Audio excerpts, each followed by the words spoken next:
ஹே hi guys.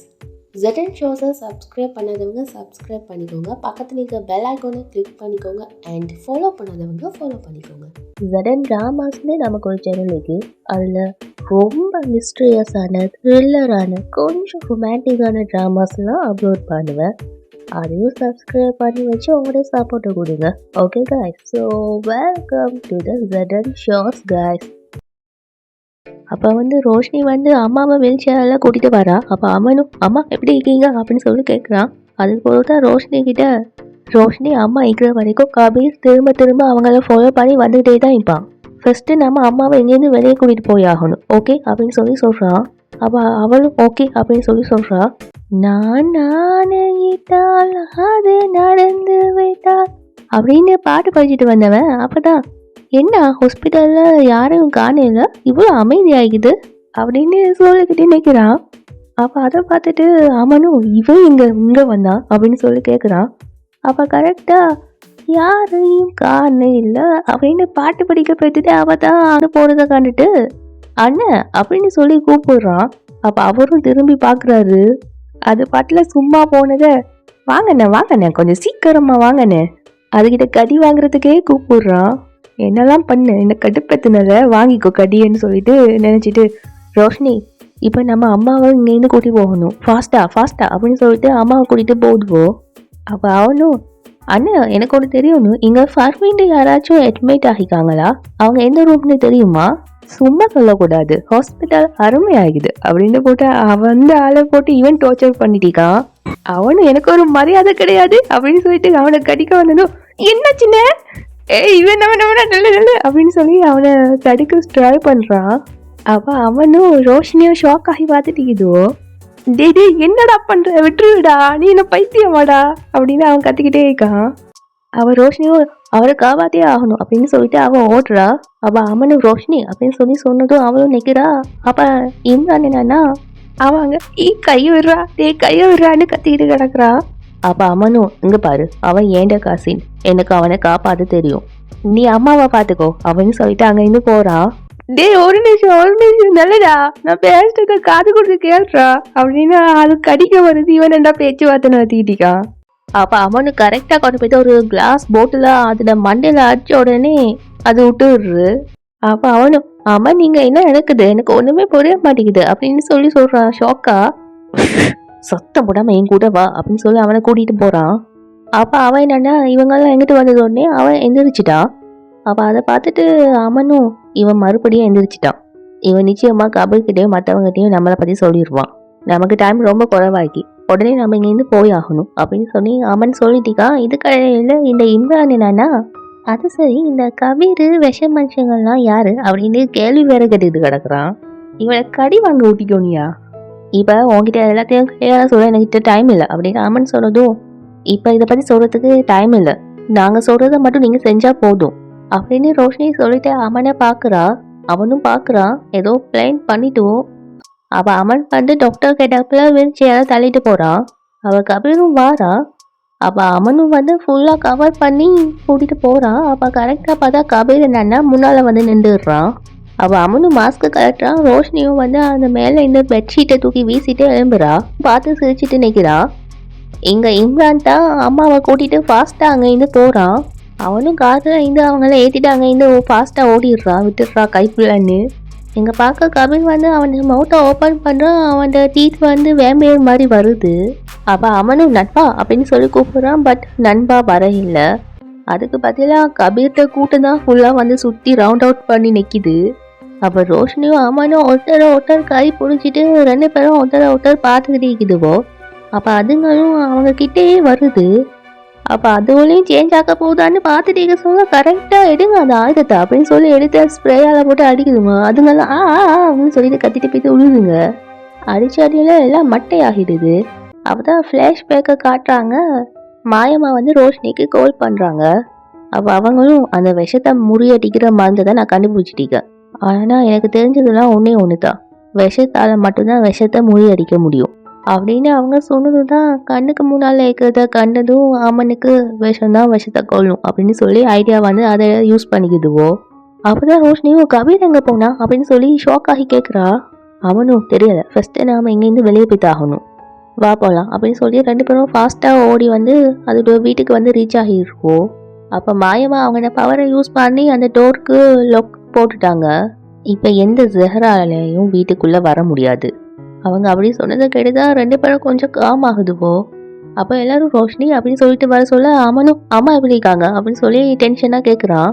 அப்போ இம்ரானும் அவங்க நல்லா தான் இருக்காங்க, பெட்டில் படுக்க வச்சுக்க, பாட்டியும் துணையாயிருக்காங்க அவங்க கூட அப்படின்னு சொல்கிறான். அப்போ பேபி அவங்களும் எல்லாரும் கொஞ்சம் வெளியே பாருங்க அப்படின்னு சொல்லிட்டு விண்டோ கிட்ட போய் பார்க்குதுவோ. பார்த்தா எல்லாரும் மாறி இருந்ததும் என்ன எல்லாரும் இப்படி மாறிக்குதுவோ. அப்போ இம்ரானும் இங்கே என்ன நடக்குது அமன் அப்படின்னு கேட்குறான். கபீரும் விட மாட்டேங்க, அவன் மாற்றின ஆளுங்களும் நம்ம துரத்தி வராங்க அப்படின்னு சொல்லி அமன் சொல்கிறான். அப்போ கரெக்டாக அதில் இந்த ஒருத்தர் வந்து அதில் கையை வச்சதும் அடிச்சிட்டு போய்த்து தள்ளி விழுந்துடுறது. அப்போ மாயமாவும் எந்த ஒரு சஹராலையும் இந்த கதவை முறியடிக்கவே முடியாது அமன் அப்படின்னு சொல்கிறாங்க. அப்போ பார்த்தா கபீர் வாரான். எல்லாரும் ஷோக்காகி அவனை பார்த்தா அவனை மிரட்டலாக அவனோட வேம்பேர் பல்ல கட்டி மாஸ் பண்ணுறான். அப்போ அவனும் நீங்கள் எல்லாரும் இங்கேயே இருங்க, நான் மட்டும் வெளியே போகிறேன், எல்லாத்தையும் முடிச்சுட்டு தான் நான் திரும்ப வருவேன் அப்படி சொல்லிட்டு அவன் அங்கேருந்து போகிறான். அப்போ பேபி அவங்களும் வேணாம் நீ எங்கேயும் போவாத அப்படின்னு அவங்க அழுதுகிட்டே சொல்கிறாங்க. நான் இந்த ஃபேமிலியை ப்ரொடெக்ட் பண்ணணும்னா வெளியே போய் தான் ஆகணும், நீங்கள் எல்லாரும் ஒன்றாயிருங்க, யாரும் வெளியால் வராதிங்க அப்படின்னு சொல்லிட்டு போய்ட்டு அந்த டோரை ஓப்பன் பண்ணுறான். பட் அந்த டோரை ஓப்பன் பண்ண முடியலை. அப்போ எல்லாரும் ஷோக்காகி பார்க்குதுவோ.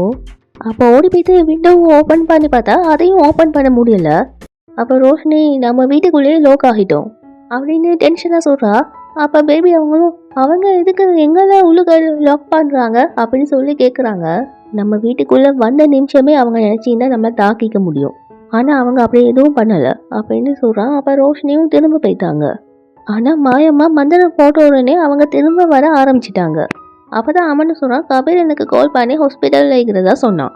ஒருவேளை அவனோட நோக்கம் அம்மாவை சாகடிக்கிறதா இருந்தால் அப்போவே அவனால் பண்ணிக்க முடியும், அப்படி சொல்ல என்ன இதுக்காக வர வச்சானே தெரியல அப்படின்னு கன்ஃபியூஸ்டாகவே கேட்குறான்.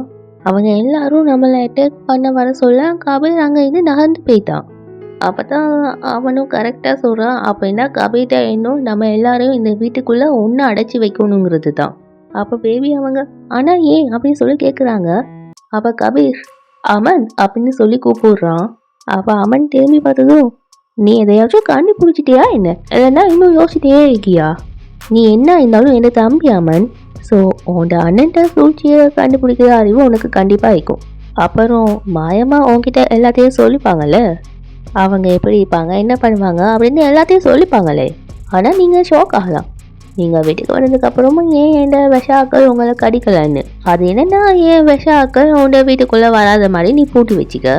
ஆனால் நான் உங்கள் எல்லாரையும் வெளியே வராத முடியாத மாதிரி ஏன் ஆக்களை வச்சு உள்ளுக்க வச்சு பூட்டி வச்சுட்டேன். ஏன்னா உங்கள் கூட இருக்கிற ஒரு ஆள் என் விஷம் உள்ள ஒருத்தன் கடிச்சிட்டான். அதை கேட்டு எல்லாரும் ஷாக்காகி அதோட பொடியில் இருக்குதானே செக் பண்ணுதுவோ பயந்து.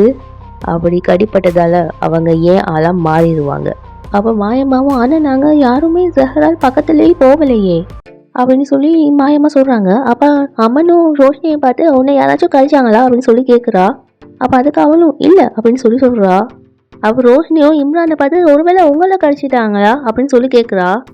இல்லை அப்படின்னு சொல்லி இழுத்தவன் அதை யோசித்து பார்த்துக்கிட்டே இல்லை இல்லை இல்லை ஒரு நிமிஷம் அப்படின்னு சொல்லி அவனோட கையை செக் பண்ணிவிட்டு அவன் ஆக்சுவலி என்னை கடிக்கவே இல்லை, அவன் என்னை கடிக்க தான் வந்தான், அதுக்குள்ளே நான் அவனோட கழுத்தை பிடிச்சி நெரிச்சிட்டேன், இல்லை அவன் என்னை கடிக்கலை, நான் நார்மலாக தான் இங்கே உங்களை மாதிரியே அப்படின்னு ஒரு கேள்வி கேட்டதுக்கு 50 விட சொல்கிறான். அப்போ அவனும் நானும் இல்லை ரோஷினியும் இல்லைன்னா அம்மா அப்படின்னு சொல்லி அப்போ தான் அம்மான்னு சொல்லி ஞாபகம் வருது. அம்மா அப்படின்னு சொல்லி கத்திட்டு எல்லாரும் அம்மா கிட்ட ஓடி போய்ட்டு பார்க்குதுவோ. அப்போ அவனும் அம்மா அப்படின்னு சொல்லிட்டு அவங்கள செக் பண்ணுறான். அவங்க மேலே எந்த மார்க்கும் இல்லாமல் இருந்ததும் அவனும் கடுப்பில் கபீர் அப்படின்னு கத்திட்டே அவன்கிட்ட ஓடுறான். கபீர் இப்படி தேவையில்லாமல் விளையாடுறதை விட்டு உனக்கு என்ன வேணும்னு சொல்லு அப்படின்னு சொல்லி அவன் கத்துனதும் எனக்கு என்ன வேணுங்கிறது தெரிஞ்சுக்கணும்னு அவசியம் இல்லாமன், அதை நானே எடுத்துப்பேன், உங்களில் ஒருத்தர் தான் மாற போகிறீங்க, அது யாருன்னு கண்டுபிடிங்க. என் ஆளுங்க உள்ளே வராத மாதிரி நீ தடுத்து நிறுத்திட்ட, ஆனால் ஒரு ஆள் மட்டும் உன் வீட்டுக்குள்ளே உன் கூட தான் இருக்காங்க. அவன் அப்படி சொல்லத்தான் காட்டுறாங்க.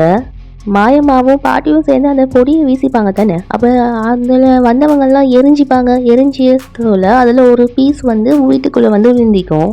அது தெரியாமல் அவங்களும் டோரை க்ளோஸ் பண்ணிப்பாங்க. ஒன்றைக்கு அவங்க அதை மட்டும் தொட்டாங்கன்னா முழுசாக மாறிடுவாங்க. அதே மாதிரி தான் அவங்களில் ஒரு ஆள் அதை எப்பயோ தொட்டுட்டாங்க. அதனால கொஞ்சம் கொஞ்சமாக அவங்க ஏன் ஆளாக மாறிடுவாங்க. அவன் சொல்கிறது கேட்டால் எல்லாரும் ஒருத்தர் ஷாக் ஆகி பார்க்குதுப்போ.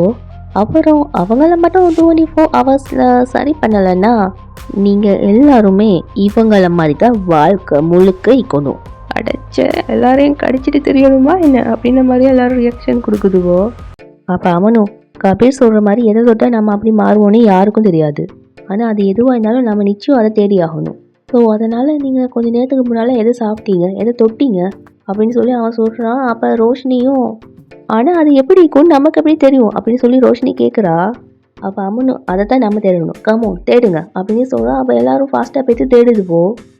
அப்போ அவன் ரோஷினி எல்லாரும் அதை தான் தேடுதுவோ. அவள் ரோஷினி அதுக்கிட்ட தான் போனா, பட் அவள் பார்க்கல, அதை அப்படியே கடந்து போய்த்துடுறா. அப்போ எல்லாரும் தேடிக்கிட்டோ. அப்போ அவனும் கரெக்டாக அதுக்கிட்ட போய்த்து அதை பார்க்காம அப்படியே போய்த்துடுறான். மேலே இல்லை கீழே பாருங்கப்பா அப்படின்ன மாதிரி தான் அது கிடக்குது கீழே ரவுனா பவுல் ஆட்டம். அவள் குட்டி கிட்டே போகிறான், நல்ல வேலை மிதிக்காமல் போய்த்துடுறான். அவள் பேபி அவங்க தான் போய்த்து கரெக்டாக அதை மிதிச்சிடுறாங்க. அதை மிதித்த உடனே அவங்களும் அப்படியே ஃப்ரீஸ் ஆகி நின்றுடுறாங்க. அப்போ ரோஷினியும் என்னாச்சு, உங்களுக்கு ஏதாச்சும் கிடைச்சிதா அப்படின்னு சொல்லி கேட்குறா. அப்போ அவனும் அவங்க அத்தை அப்படின்னு சொல்லி கூப்பிடுறான். அப்போ அவங்க அப்படியே நிற்கிறாங்க. அப்போ ரோஷினியும் என்ன பாருங்க அப்படின்னு சொல்கிறா. அப்போ அவங்களும் பார்க்குறாங்க. பார்க்க ஐஸ் க்ளோ ஆகுது, அவங்களோட டீத் வந்து வேம்பேர் மாதிரி வருது. அப்போ அம்மனும் எல்லாரையும் ப்ரொடெக்ட் பண்ணுற மாதிரி முன்னால் வந்து நின்றுக்கிறான். அப்போ அம்மனும் நான் சொல்கிறத நீங்கள் கொஞ்சம் கேளுங்க, நீங்கள் இப்போ நார்மலாக இல்லை அத்தை. அவன் அப்படி அவங்கக்கிட்ட சொல்லிட்டீங்க, அதுக்குள்ளே எதுவும் கிடைக்கல சித்தப்பா அப்படின்னு சொல்லிட்டு குட்டி அந்த சைடாக தான் வரான். அப்போ அவங்களும் அவன்கிட்ட போகிறாங்க. அவனும் குட்டி அப்படின்னு சொல்லி கத்திட்டீங்க. அப்போ அந்த ஏஞ்சலும் அங்கேருந்து ஓடி போய்த்துரு அப்படின்னு சொல்லுது. அவள் குட்டியும் மெதுவாக பின்னால் நடந்துட்டு வரான். அப்போ அவங்க பிடிக்க வராங்க. அப்போ அமன் வந்து அவனோட பவரை யூஸ் பண்ணதும் குட்டி போய்த்து அந்த சோஃபாவில் விழுந்துடுறான். அதோடனே எல்லாரும் ஓடி போய்த்து குட்டியை தூக்கிட்டு வந்து விடுவோம். அப்போ அமனும் அதை கொஞ்சம் யோசிச்சு பாருங்க, நான் அமன் அப்படின்னு சொல்லி அவன் சொல்கிறான். அப்படின்னு சொன்னதும் அவனை அட்டாக் பண்ணுறதுக்காக அவங்க கிட்ட வராங்க. அப்போ மாயமாவும் இவங்களை தடுத்தாகணும் அப்படின்னு சொல்கிறாங்க. அப்போ அவனும் என்னால் நிச்சயமாக அவங்கள தாக்க முடியாது, இங்கே பாருங்கள் நான் பாசிகிட்ட இதை கூட யூஸ் பண்ண இல்லை அத்தை, நம்ம எல்லாருமே ஒன்று அப்படின்னு சொல்கிறான். அப்போ அவங்க கிட்ட வராங்க. அப்போ இதுவும் பின்னாலே பேத்திட்டிக்குதுவோ. அப்போ ரோஷினி மாயமா அப்படியே எல்லாரும் வந்து அங்கிட்டு சைடை பேத்துடுவோம். அப்போ அவன் மட்டும்தான் நிற்கிறான். அப்போ அவன் கிட்டவே அவங்க வந்துக்கிட்டிருக்காங்க. அவனும் பக்கத்தில் இருக்கிற ரூமை பார்த்து அதுக்கிட்ட போய்த்து நின்றுடுறான். ரோஷினியும் டென்ஷனாக பார்த்துக்கிட்டீக்கா அவனுக்கு ஏதாச்சும் ஆகிருமோன்னு. அப்போ அவங்க கிட்ட வராங்க. அப்போ கரெக்டாக அவன் டோரை ஓப்பன் பண்ணி விட்டதும் அவங்களே அந்த டோரை ஓப்பன் பண்ணிவிட்டு உள்ளால போய்த்து விழுந்துடுறாங்க. அதோடனே அவனும் டோரை க்ளோஸ் பண்ணிடுறான். அப்போவும் அவங்க எந்திரிச்சு முறைச்சி பார்க்குறாங்க. அப்போ எல்லோரும் ஓடி வருதுவோ. அப்போ அவங்க டோரை அடிச்சுக்கிட்டே இருக்காங்க. அப்போ ரோஷினியும் 24 ஹவர்ஸ்க்குள்ளே நம்ம ஆன்டிடோட் கண்டுபிடிக்கலைன்னா இவங்களை எப்போவுமே சரி பண்ண முடியாமல் போய்த்துரும். அவள் அப்படி சொன்னதும் அம்மனுக்கு கோவமா அந்த கபீருக்கு அப்படி என்ன தான் வேணும். அப்போ அவங்க என்னென்னா அந்த டோரை ஓப்பன் பண்ணுறதுக்கு ட்ரை பண்ணிட்டிருக்காங்க. இப்போ உங்களுக்குள்ளேயே ஒரு விஷ மனுஷன் இருக்கான். அவன் பொறுமையாக இருக்க மாட்டான். கொஞ்சம் கொஞ்சமாகவே அவன் உங்கள் எல்லாரையும் எனக்கு அடிமையாக மாற்றிடுவான். இப்போ என்ன பண்ண போகிறீங்க? இப்போ அவங்க யாராலையும் வெளியேயும் வர முடியாது. இப்போ அதுக்கு அர்த்தம் இப்போ ஒவ்வொருத்தராக விஷ ஆளாக மாற போகிறீங்க. இவ்வளோ நேரமாக நான் உங்களை அழிக்கிறதா நினச்சிட்ருக்கீங்க, ஆனால் நான் உங்களை அடிமையாக்க போகிறேன். அவள் பேபி அவங்களும் டோரை போட்டு ஃபாஸ்ட்டாக அடிச்சுக்கிட்டே இருக்காங்க. அவள் அமனும் கபீர் அப்படின்னு சொல்கிறான். அப்போ கபீரும் நீங்கள் என்கிட்ட பொய்சன் மட்டும்தான் ஈக்குதுன்னு நினைக்கிறீங்க, அதை க்யூர் பண்ணுற ஆன்டிடோடும் ஈக்குது அப்படின்னு சொல்லிட்டு கையில் வச்சுட்டு இருக்கிறத காட்டுறான். இப்போவே ப்ரூஃப் பண்ணுறேன் அப்படின்னு சொல்லிட்டு அதை கீழே போட்டதும் அதில் இந்த ஒரு புகையாட்டம் ஒன்று வருது பர்பிள் கலரில். அது பட்ட உடனே அங்கே இருந்தவங்கெல்லாம் நார்மலாக ஆகிடுதுவோ. அப்போ அங்கே நார்மல் ஆகினவங்க பின்னால் ஜாய் ஜோம்பியாட்ட நிற்கிறத கண்டுட்டு உடனே ஒரே ஓட்டமாக ஓடிடுதுவோ. அப்போ அவனும் கபீர், அப்போ இந்த ஏட்டிட்டோட நீ எனக்கு நிச்சயமாக சும்மா தர மாட்டேன் அப்படின்னு சொல்கிறான். கரெக்டாக சொன்ன, நீ என்னை இவ்வளோ நல்லா புரிஞ்சுப்பேன்னு நினைக்கல. இந்த ஆன்டிடோட நான் கண்டிப்பாக கொடுப்பேன், ஆனால் அதுக்கான வேலையை ஆயானா தான் கொடுக்கணும். அப்போ எல்லோரும் ஷோக்காகி பார்த்ததும் அமனும் அப்படின்னா அப்படின்னு சொல்லி கேட்குறான். அதுக்கு அர்த்தம் நீங்கள் கருப்பு கடைக்கு போகணும், அங்கே இருக்கிற ரெட் கீயை என்கிட்ட கொண்டு வந்து கொடுக்கணும், ஆனால் அதுக்கு ஆயானா தனியே போகணும் அப்படின்னு சொல்கிறான். உனக்கு அதுதான் வேணும்னா நீயே போய் எடுத்துக்க வேண்டியது தானே, யாரும் உனக்கு தடுத்து நிறுத்தினா அப்படின்னு அவன் டென்ஷனாக கற்றுனதும். ஆனால் அதில் தான் ப்ராப்ளம் இருக்கு. அந்த ரெட் கீயை எந்த ஜின்னாலையும் டச் பண்ணவே முடியாது. ஏன் விஷம் மனுஷனால் கூட முடியாது, அதை அயானாவால் மட்டும்தான் முடியும் அப்படின்னு சொல்கிறான். அப்படி அந்த கீழே என்ன தான் இருக்குது, ஒரு கீக்காக இப்படிலாம் பண்ண வேண்டிய அவசியம் என்ன அப்படின்னு சொல்லி அமன் கோவமாக கேட்குறான். அது நீ நினைக்கிற மாதிரி சாதாரண பூட்டு சாவி இல்லை தம்பி. அந்த சாவி கருப்பு சக்தியோட புதையல் சாவி தான் அது. ஒரு தடவை மட்டும் அந்த கீ கிடச்சிதுன்னா அந்த கருப்பு வானத்தோட எல்லா சக்தியும் எனக்கு கிடச்சிரும். அவன் சொல்கிறத கேட்டு அமனும் ரோஷினியும் ஷோக் ஆகி பார்க்குதுவோ. இப்போ எது பண்ணுறதா இருந்தாலும் ஃபாஸ்ட்டாக பண்ணுங்கள், இன்னும் 1 ஹவரில் அந்த ரெட் கீ என்கிட்ட வரணும், இல்லைன்னா அந்த மொத்த ஃபேமிலியும் எனக்கு அடிமையாகிரும். அப்போ அவனும் கபீர் இது ஓண்ட ஃபேமிலியும் தான் அப்படின்னு சொல்கிறான். ஆனால் இந்த ஃபேமிலியில் இருக்கிற யாரும் என்ன அக்செப்ட் பண்ணிக்கவே இல்லையே, ஸோ இது ஏன் ஃபேமிலி இல்லை அப்படின்னு சொல்கிறான். அப்போ ரோஷினியும் ஓகே நான் அப்போ கருப்பு காட்டுக்கு போகிறேன், அதுக்கு அவனும் உன் கூட நானும் வரேன் ரோஷினி அப்படின்னு சொல்கிறான். அப்போ ரோஷினியும் அவன் என்ன சொன்னானே நீங்கள் கேட்டீங்க தானே, நான் அங்கே தனியாக தான் போகணுமா, நீங்கள் யாரும் என் கூட வரக்கூடாது, வந்தால் இவன் நம்ம ஃபேமிலியை அழிச்சிருவான். அவன் சொல்கிறான் அப்போ நீ கண்டிப்பாக தனியாக போகக்கூடாது ரோஷினி அப்படின்னு சொல்லி அம்மன் சொல்கிறான். இதில் இந்த இம்ரான் வேற ஜோக் பண்ணிட்டீங்க, நான் உங்கள் கூட வரேன்னு. அப்போ அவனும் இந்த கொசு தொல்லை தாங்க முடியலைன்னு பார்த்துட்டு ஃபஸ்ட்டு உன் வாயை நீ கண்ட்ரோல் பண்ணு அப்படின்னு சொல்கிறான். இது பயத்தில் நான் உங்ககிட்ட சொல்லலை, அது ஆக்சுவலாக எனக்கு கோவம் வந்துச்சுன்னு வச்சுக்கேன், அந்த நாக்கு உடம்புலாம் தானாகவே நான் ஆட ஆரம்பிச்சிடும். நான் எப்படியோ கண்ட்ரோல் பண்ணிட்டீங்க, எப்படியோ இந்த 24 ஹவர்ஸும் ஜின் ஜின் கண்ணுன்னு அப்புறம் இந்த விஷ மனுஷன் அப்படின்னு அவன் சொன்னதும் அவனும் உளராத. அப்போ அவனும் அதைத்தான் நான் சொல்ல வந்தேன், விஷ மனுஷன். என் ஃபேமிலியிலே இப்படி விஷ மனுஷங்க இருக்காங்கன்னு நினைக்கும் போது இந்த பேய் ஜின்னுலாம் இருக்குதுன்னு நம்ப வைக்குது. அது மட்டும் இல்லாமல் நீ கூட ஜின்னுன்னு சொல்லிட்டீங்க அப்படின்னு போட்டு அவனை போட்டு கொல்லுறான். அப்போ அவனும் இவங்கிட்ட மாட்டிட்டு மனுஷன் படுற பாடிக்கு. அப்போ அவனும் டவுட்டா அப்போ நீயும் ஒரு ஜின்னு தானா அப்படின்னு சொல்லி டவுட்டாக கேட்குறான். இப்போ நான் அதை பற்றிலாம் கவலைப்பட போகிறதில்ல, உனக்கு கருப்பு காடுன்னு என்னாண்டே தெரியாது, அதை பற்றி ஒரு ஐடியா கூட இல்லை, புதுசாக எந்த ப்ராப்ளமும் க்ரியேட் பண்ணாத இம்ரான், நானே உன் கூட வரேன் அப்படின்னு சொல்கிறான். அப்போ ரோஷினியும் அப்படின்னு மண்டி ஆடினதும் இந்த உலகத்துக்கு வாரதும் போகிறதும் அந்த கடவுள் கையில் இருக்குது, ஆனால் இந்த வீட்டுக்குள்ளே வாரதும் போகிறதும் என் கையில் தான் இருக்குது. ஸோ இந்த வீட்டுக்குள்ளே இருந்து யார் போகணும் போகக்கூடாதுங்கிறத நான் தான் டிசைட் பண்ணுவேன். இந்த வீட்டில் இருந்து யார் வெளியே போகணும்னா அயானா மட்டும்தான் போகணும், அதுவும் தனியாக அப்படின்னு சொல்கிறான். அப்போ அவள் ஓகே ஓகே நான் கருப்பு காட்டுக்கு தனியாக போக ரெடி ஆகிக்க, ஆனால் அந்த ரெட் கீ எங்கே இருக்கும் அப்படின்னு சொல்லி கேட்குறா. கருப்பு காடு ஜின்னாத்தோடது, அது மட்டும் இல்லாமல் அந்த இடத்துக்கு அயானா தான் தகுதியானவர். அங்கே எப்போவும் பறவைகள் சத்தம் கேட்டுக்கிட்டே இருக்கும், அந்த இடத்துக்கு அயானாவை தவிர வேறு யாரும் போக முடியாது, அந்த சாவி அங்கே தான் இருக்கும் அப்படின்னு சொல்கிறான். அப்போ அவனும் ரோஷினி நீ அங்கே தனியாக போக தேவையில்ல, நான் ஜின்னுக்கு தான் பாஷா, கண்டிப்பாக எல்லாரும் என் பேச்சை கேட்டு தான் ஆகணும் அப்படின்னு சொல்கிறான். ஆனால் உங்கள் பேச்சை கேட்க கபீர் ஒன்றும் ஜின் இல்லை, நீங்கள் இங்கே இருந்து உங்கள் ஃபேமிலியை பார்க்க வேண்டியது தான் உங்கள் வேலை மிஸ்டர் கான். அப்போ அவனும் என்கிட்ட மட்டும் அந்த பித்தளை கதவு மட்டும் இருந்துச்சுன்னா ரொம்ப ஈஸியாக அந்த கருப்பு கடைக்கு போயிட்டுப்பேன் அப்படின்னு சொல்கிறான். அவள் மாயமாகவும் மெதுவாக என்கிட்ட ஒன்று ஈக்குது, அது உனக்கு உதவி ஆகிக்கும், ஆனால் அது ரொம்ப வருஷமாக யாருமே பயன்படுத்தலை அப்படின்னு சொல்கிறாங்க. அப்போ அவனும் அதை கேட்டுட்டீக்கா. அப்போ கபீரும் அயானா சீக்கிரமாக கிளம்புமா அப்படின்னு சொல்கிறான். உனக்கு கொடுத்திக்கிற நேரம் ரொம்ப குறைவு அப்படின்னு சொல்கிறான். அப்போ ரோஷினியும் கிளம்ப போகிறா. அப்போ அமனும் அவகிட்ட போய்த்து நீ போய் கார்லேயே வெயிட் பண்ணிட்டு மெதுவாக சொல்கிறான். அப்போ அவளும் அங்கேருந்து ஓடி போகிறா. அவளும் அங்கேருந்து வெளியே வந்ததும் அவனும் அயானா அப்படின்னு சொல்லிக்கிட்டே அவகிட்ட வந்தவன் உன்னோட தேவதை மனசுக்கு வீட்டில் இருக்கிறவங்க மேலே பாசமே இல்லைன்னு நினைக்கிறேன், இவ்வளோ ஸ்லோவாக நடந்தீங்கன்னா வீட்டில் இருக்கிறவங்க தப்பிக்கிறது ரொம்ப கஷ்டமாக போய்த்துரும், ஒரு 2 செகண்ட் லேட்டாக போனாலும் இங்கே இருக்கிறவங்களோட 2 பேரை உயிர் போய்த்துரும், பரவாயில்லையா, அப்புறம் உன் இஷ்டம் அப்படின்னு சொல்கிறான். அவளும் ஃபாஸ்ட்டாக அதை கேட்டுட்டு அங்கேருந்து ஓட்டுறா. கபீர் எது சொல்கிறானோ அதை அவன் நிச்சயமாக செய்ய மாட்டான், சொல்கிறத பண்ணவும் மாட்டான். அப்புறம் இது நாம் நினைக்கிறத விட ரொம்ப பெருசு, நான் இப்போவே ரோஷினிக்கிட்டே போய் ஆகணும் அப்படின்னு கிளம்ப போகிறான். அப்போ மாயமாவும் அமன் ஒரு நிமிஷம் அப்படின்னு சொல்லிட்டு கொண்டு வந்து அந்த மாய கதவை கொடுக்குறாங்க. இது ஒரு பழைய பித்தளை கதவு, ரொம்ப வருஷத்துக்கு முன்னால் ஒரு ஜின் இதை தாக்கிட்டு, அதனால் இது ரொம்ப தூரத்துக்கு நம்மளை கொண்டு போகாது, ஆனால் நம்ம முழு மனசோட முயற்சி பண்ணால் ஏதாச்சும் ஒரு மாயம் நடக்கும். அவங்க சொன்னதை கேட்டுட்டு அவனும் தூக்கி வீசுறான். அப்போ அந்த டோர் வந்துடுறு, அது என்னன்னா பிளிங்க் ஆகிட்டு தான் இருக்குது. அமன் அதுக்குள்ளே போகிறான், போயிட்டு அங்கிட்டு சைடில் வந்து நின்றுடுறான். அப்போ ரோஷினியும் காரில் ஏறிக்கொண்டு கான் தம்பியால் வெளியே வர முடியுமான்னு தெரியலையே அப்படின்னு யோசிச்சிட்டிக்கா.